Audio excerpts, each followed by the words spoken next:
Put your finger down if your father wasn't really present in you and your older sister's life, and then one day your sister passes away, and then your mother decides, you know what, I'm gonna involve him because at the end of the day he's still the father of my child.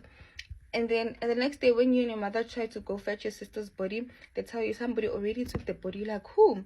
And then they're like, the father. And then you're like, oh wow, you're finally happy because you're thinking he's finally stepping up and becoming a father or a man. And then you call him, like, hey, we heard that you took the body. Which mortuary did you take her to? Because we have our own funeral parlor and we can take her to that mortuary. And then he goes up and down, and you're not understanding why he's not giving the name of the mortuary, or he's just not in detail. And then finally he tells you, no, I'm not gonna give you the body back. I want to bury my own child on top of my mother's grave. And you're like, but we don't know your mother because she's been like dead for so long, and that's just not gonna happen because we have a different family, you have a different family. And then he's like, well, that's my condition, and I'm gonna bury her at my mother's house. The mother's house, mind you, he changed the mother's house into rooms, so I don't know that how was that supposed to work. And then this goes on for a month. People stop coming to pay condolences because they don't know what to say anymore.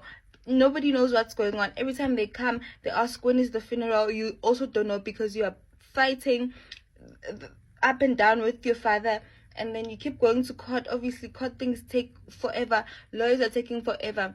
And then eventually my mother offers him money, and then he's willing to take it, and you're like, oh my god, you are busy sending him paragraphs on the side like, Papa, please stop doing this, we are grieving, can we please just have the body so we can bury our sister and finish with this.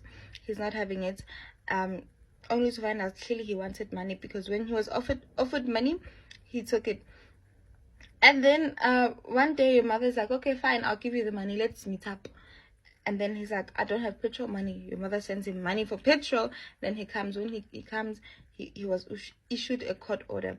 And then he finally releases the body. He gives us the name where the body is stored. When we get to the mortuary, we find out that mortuary, when there's no electricity, there's no kind of that thing, the electricity thingy.